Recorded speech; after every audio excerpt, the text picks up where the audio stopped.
Everyone, तो आपकी प्यारी प्यारी दीदी आज आपके लिए नोट्स लाई हैं चैप्टर नंबर 3 के फाइबर टू फैब्रिक, जो हमने पढ़ लिया है। हमने कितने अच्छे अच्छे क्वेश्चंस निकाले। तो मैंने आपको वादा किया था मैं आपके लिए नोट्स लाऊंगी, तो मैंने अभी ये प्रिंटेड नोट्स हैं, मैं आपको बाद में हैंड रिटन नोट्स दूंगी। बिल्कुल सेम है, लेकिन मैं कॉपी में लिखूंगी और थोड़े अलग क्वेश्चंस लिखूंगी और ऐड करूंगी। थोड़े कम ही हैं अगर समझे तो, नहीं तो सबके लिए ज़्यादा ही है। तो देर किस बात की, चलिए शुरू करते हैं। Fibres, these are two types of fibres. तो फाइबर्स जो हैं वो दो प्रकार के होते हैं।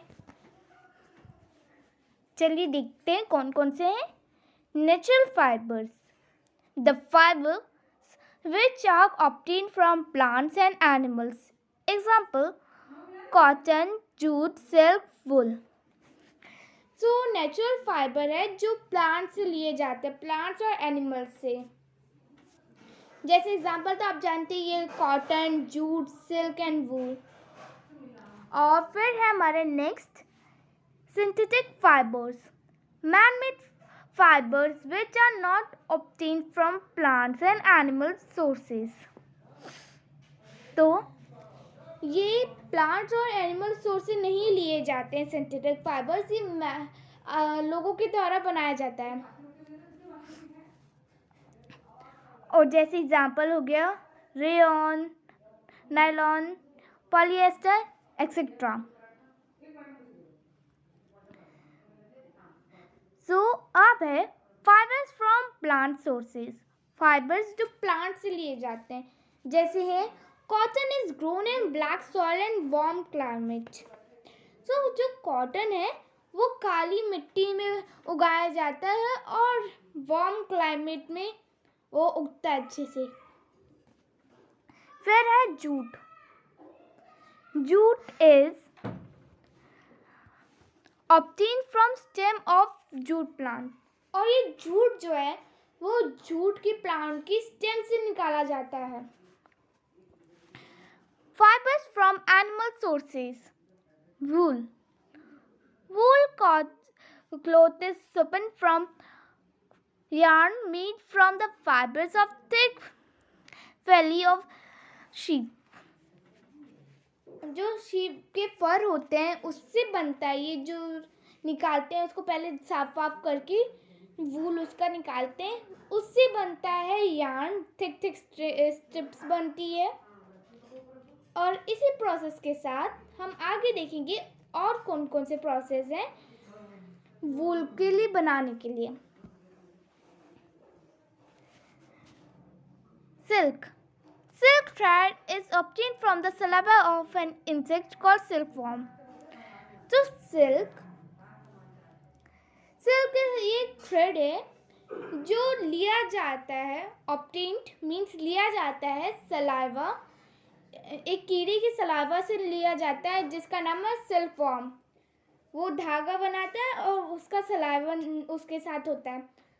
तो उसके साथ वो बहुत सारा सिल्क ले लेते हैं लोग और फिर उसके बाद वो मशीन्स में जाके आप जानते हैं वो बनता है, फिर हमारे कपड़े हो या कुछ और हो।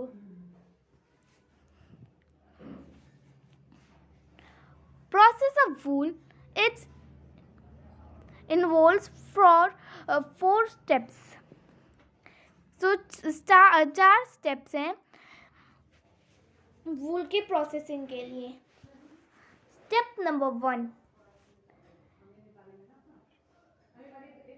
shearing, the process of removal of wool from the sheep skin।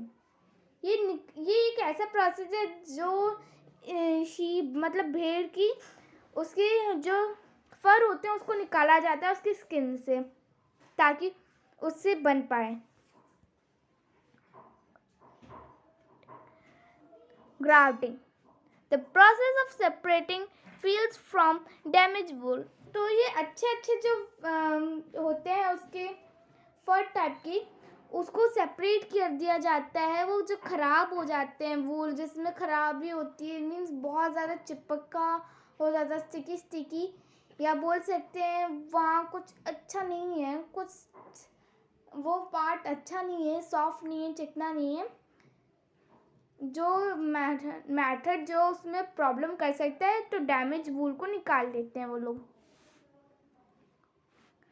Carding. The process after the wool has been washed and dried, it is passed through the roller that have teeth. So, जो process है carding का, तो ये वूल को अच्छे से साफ वाफ करके सुखा के दे देता है, पास थ्रू कर देता है रोलर के अंदर से, जिसके पास दांत हैं, that have teeth. Spinning. The process by which fibers are gathered together and drawn into a long rope and then twisted to make yarn. So the process, ये process है फाइबर्स को एक साथ लाके, एक साथ टुगेदर करके लाके, फिर उसको ड्रॉन करते हैं एक लंबी सी लाइन, और फिर उसको रोप में बदल देते हैं, वो लोग ट्विस्ट करते हैं, घुमाते हैं, जैसे आप रोप को देखते हो ना, वो जो घूमी घूमी रहती है, क्योंकि वो ट्विस्ट कर देते हैं वो मशीन्स में। फिर है fibres are made from yarn which in turn are made from fibres. अब ये नेक्स्ट टॉपिक है, making fabric from yarn. It is done by two process. ये दो प्रोसेस से बनता है। चलिए देखते हैं।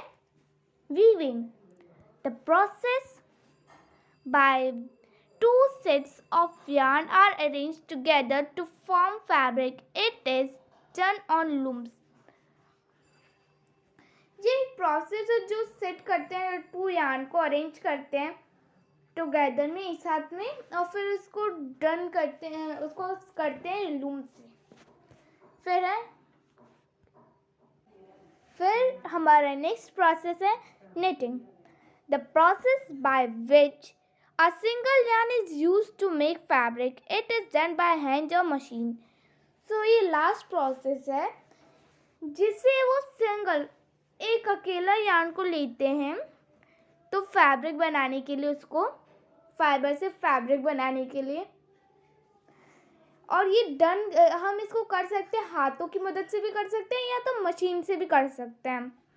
सो इसी के साथ डन हो जाता है, हमारा पूरा डॉक्यूमेंट ख़त्म हो जाता है। इतना सही था, लेकिन मैं आप टेंशन क्यों लेते हैं, आपकी हो ना नोट्स वाली मास्टर, सब नोट्स आपको दे दूँगी हैंड रिटन, और आपको बता दूँगी CBSE में कौन कौन से नोट्स पूछे जाते हैं। और अगर आपको दिया जाता है क्वेश्चन पेपर, उसमें भी प्रिंटेड नोट्स दिए जाते हैं, CBSE NCERT नोट्स सब दे दूँगी मैं आपको, ताकि आपको कोई प्रॉब्लम ना हो अगर कोई सा भी क्वेश्चन पूछ लिया गया। सो अगर आपको ये वीडियो अच्छी लगती है, मेरे चैनल अगर आपने सब्सक्राइब किया तो आपको सारे नोट्स मिल जाएंगे, अगर नहीं किया तो कर लीजिए, नहीं तो पछताएंगे, क्योंकि नोट्स तो आपको मेरे चैनल पे मिलेंगे अच्छे। Till then bye. सब्सक्राइब ज़रूर करके जाना, घंटी बजा देना।